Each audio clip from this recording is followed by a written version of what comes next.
Breaking news, former Minister of Foreign Affairs Yusuf Tuggar is asking Bauchi residents that they should stop blocking Fulani herders from their farmlands so that they can avoid terrorist killings. I repeat, former Minister of Foreign Affairs under Tinubu is asking Bauchi residents that they should stop blocking Fulani from their farmland so that they can avoid terrorist killings. Mind you, Yusuf Tuggar is a Fulani politician.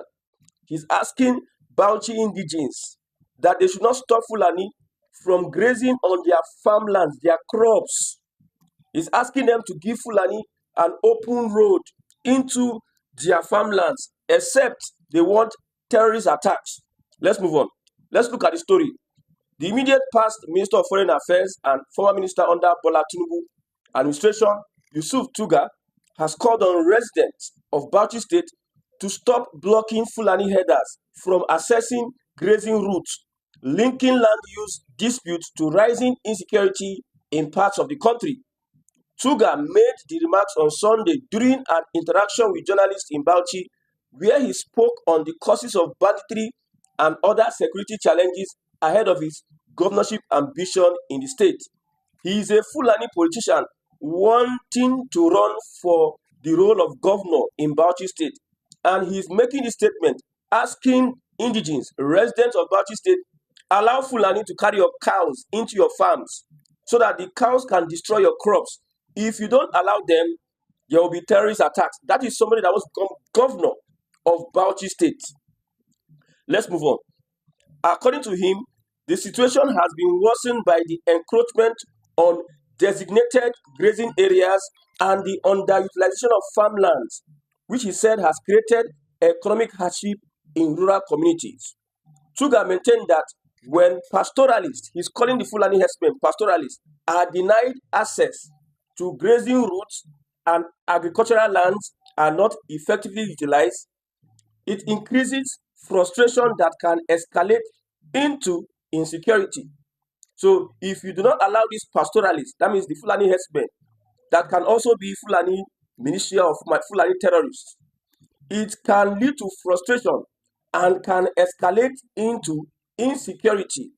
He stressed that both farming and pastoralism remain legitimate livelihoods and must be properly managed through structured land use policies that promote coexistence.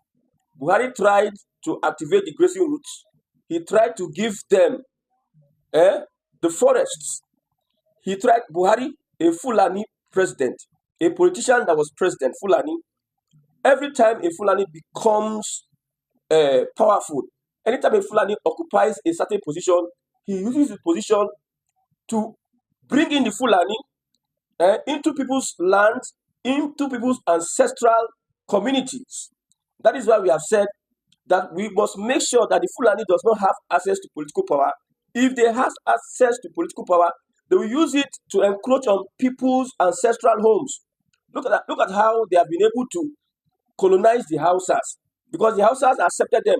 From there, they killed their kings, took over their kingdoms, and they are the ones in power. Look at Kano State.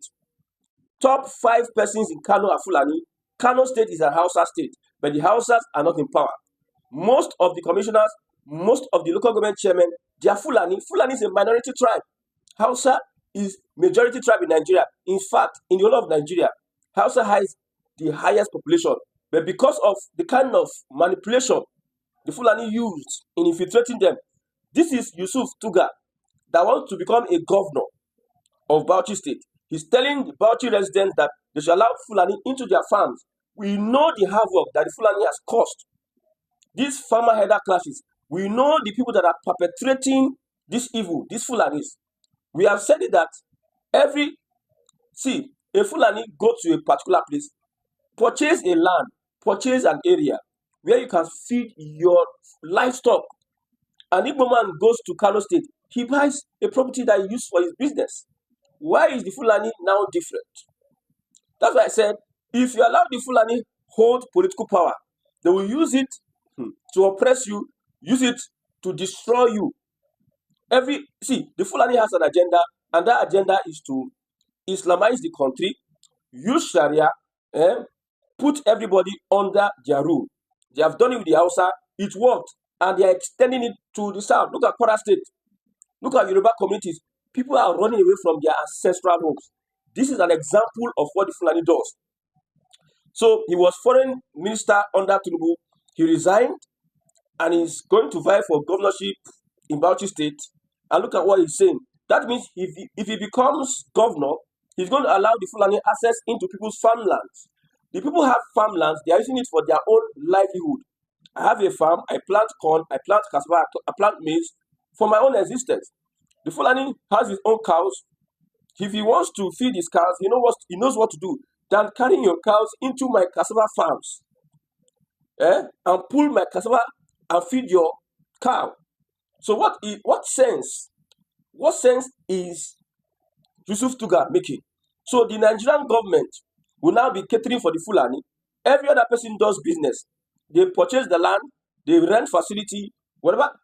It is only the Fulani that wants the government, the Nigerian government, to give them free land, grazing routes, open grazing, water resources, all have you, ranching. Now, we have advised that they carry out ranching because this year open grazing, it is causing a lot of farmer header clashes. Many farmers have been killed. People can't go to farm. There's food shortages. And this is as a result of the activities of the Fulani. When I tell you that the Fulani, even though the Fulani terrorists, the Fulani herdsmen, Fulani militia, the Fulani politician, Fulani where go school, where they inside the lecture hall, they are all the same. The religious Fulani, the traditional Fulani, and the Boko Haram, the terrorists, they are all the same. You can see that the leaders, Fulani politicians, don't speak when the Fulani attack and kill people, massacre. They don't come out to speak. But they are always speaking and defending the Fulani, the rights of the Fulani, in quotes, asking that, give them your land, give them my ancestral land, I will give to Fulani. Let's move on. He stressed that both farming and pastoralism remain legitimate livelihoods. If it is a legitimate livelihood, let them go and purchase a land for themselves. Not you carry your own and you start killing people, encroaching on their own source of livelihood. Let's move on. The former minister called for stronger collaboration among traditional rulers, local government authorities, and communities to address land-related disputes and reduce farmer header tensions. He added that tackling land use imbalance alongside addressing unemployment and economic exclusion would play a key role in reducing insecurity and promoting stability in Bauchi State and beyond. Now, what I can say about this is that until the Fulani begins to purchase lands for their cows, ranching, they have the money, they have politicians everywhere. Top politicians in northern Nigeria, the Fulani, they have money to purchase. Sambisa Forest is there. They can go there. And when they want to sell their cows, they can ship transportation. They can ship their cows. That's how it's been done in other countries. But the Fulani know that they will not do it. The Fulani header, they are moving from one place to another, is a means of conquering places, conquering lands. Moving from Bauchi to Imo State is them having to step foot on another person's land and make sure that they leave a trace of Fulani culture, Fulani dominance in other people's land. It's not that they cannot afford ranching. They can, but they would not because they have ulterior motives. This is a foreign affairs minister. He has not spoken against the killings in Middle Belt by his Fulani brothers. He has not spoken. We have not heard them speak anything about the victims that are dead as a result of the Fulani militia, Fulani revenge, or what have you. But you see, every time, every opportunity they get, all their politicians will defend the killers, which are the Fulani militia. May God help Nigerians.